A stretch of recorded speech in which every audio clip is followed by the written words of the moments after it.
Bonsoir tout les amis, maman kitchen entre la caille aujourd'hui avec une autre vidéo comment nous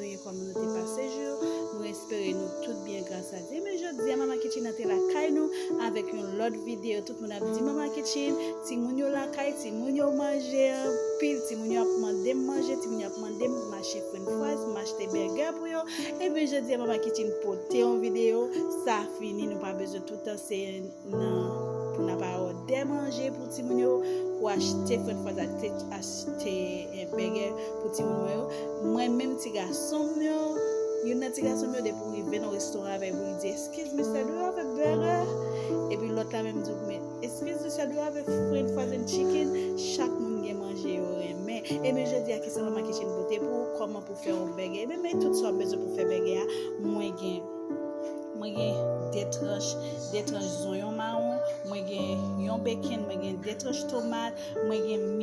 meat là ou tout acheter tout yo get tout préparé seulement ou frire dans chose et puis moi gen laiti, moi gen cheese là li au choix moi gen ti jaune non même ka utiliser blanc li au choix et puis moi gen yon pain burger pain et puis que ça moi gen french fries moi gen pomme de terre moi fait laver moi caler moi couper et puis moi mettre dans l'eau qui glacée et puis moi gen pomme de terre douce là parce que gen ti moun yo qui aime pomme de terre douce là tant moi gen ti moun yo nan yo aime pomme de terre douce là Marie tout li aime pomme de terre douce là et puis moi gen ketchup et puis ça c'est des belles ti wash yon nan ti moun yo te fait l'école là OK zami c'est tout bagay ça on besoin pour nous faire yon hamburger mais qui ça me faire pour y moi pour frire viande.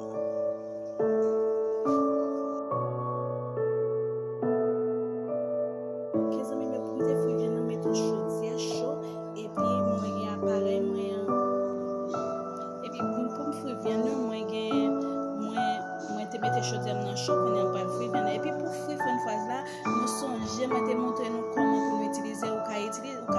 ka frire dans chaudière mais je dis moi pas frire une fois dans chaudière moi pour aller utiliser une autre bagage une autre machine avec courant m'a juste explorer moi te montrer nos machines nous ka garder nous même si nous pas gain machine ça tout nous même nous ka frire et une fois dans chaudière qu'on y a moi pour frire une fois moi ça c'est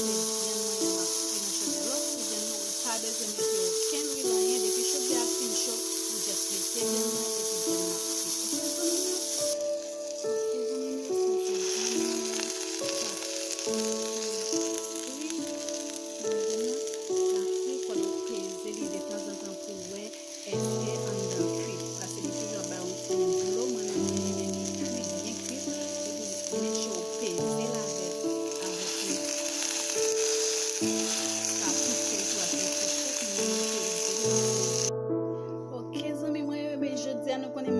c'est pour timoun yo manger aujourd'hui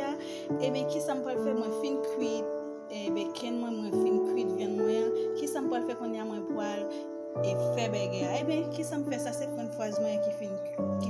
frit moi gen suite french fries potato moi gen pomme de terre moi fin frit et puis ça c'est ti sirette moi mettez pour timoun yo connait timoun yo mais surette et ben ça c'est sirette moi mettez pour timoun moyo et puis nous connait timoun yo mais boire soda ça c'est soda timoun moyo qui ça me faire pour y a moi pour mettre vegetable yo dans pain OK zami mio puis qui ça me fait me mettre laitue là me mettre laitue qui ça me faire moi mettre oignons là me mettre oignons qui ça me faire moi mettre tomate là me mettre tomate là qui ça me fait moi même mettre viande noire là-dedans et puis moi pour mettre cheese. OK zami moi c'est comme ça maman kitchen te rentré la caille aujourd'hui avec menu ça c'est pour ti moun yo nous connaît ti moun yo mais popsicle nous connaît ti moun yo mais gummy bears et puis maman kitchen pote gummy bears pote french fries pote cheese burger pour ti moun yo et puis c'est ti moun yo mais boire soda là on dit mami oh I want soda moi besoin soda et bien moi te popsicle pour yo parce que il fait chaud, yo dans sommet. Et bien c'est comme ça zami moi yo leur préparer un menu comme ça pour ti moun yo pas besoin tout le temps c'est acheter pour l'acheter pour ti moun yo ou ka préparer la caille pour ti moun yo. Et bien c'est comme ça maman kitchen t'est entré la caille aujourd'hui avec manger ça pour ti moun yo pour faire french fries pour ti moun yo, faire cheeseburger pour ti moun yo et puis bay ti moun yo boire un petit soda, bay ti moun yo ti gummy bears pour faire que ti moun yo content. Et bien c'est comme ça maman kitchen t'est la caille nous. Moi dis merci à toutes amis yo, à toute famille moi yo qui a aidé me partager vidéo et de me grandir vidéo pour m'arriver à 1000 abonnés. Et ben amis yo nous connaît avant maman kitchen aller faut de saluer toutes les mesdames yo, toutes zuzum yo, toutes grand famille yo, toutes mesdames grands oncles yo qui dit pas venir dans kitchen et ben tout le monde qui get ti moun yo mais manger maman kitchen pote pour ti moun yo comment pour faire yon cheeseburger pour ti moun yo avec french fries et puis bay ti moun yo ti gummy bears ça c'est ti moun yo remè. Mais avant m'aller m'a saluer toutes mesdames Rhode Island yo, toutes mesdames Georgia yo, toutes mesdames New York yo, mesdames Boston yo, mesdames New Jersey yo, moi saluer nous, mesdames Atlanta yo, moi saluer nous, mesdames Florida yo, moi saluer nous, mesdames Bahamas yo, moi saluer nous, mesdames Saint-Domingue, mesdames Haïti yo, moi saluer nous, mesdames Chili, Brésil, Canada, Providencial, moi saluer nous, moi dis nous merci, moi dis merci à tout nouveau abonnés moi yo, moi dis merci à tout le monde qui a aidé me grandir chaîne là pour moi arriver à 1000 abonnés. Et puis m'a saluer tout ti moun moi aujourd'hui à manger ça c'est pour ti moun moi parce que tout ti moun moi remè manger french fries, remè manger cheeseburger. Et bien aujourd'hui c'est ça maman kitchen te pote non seulement maman kitchen pote french fries, maman kitchen pote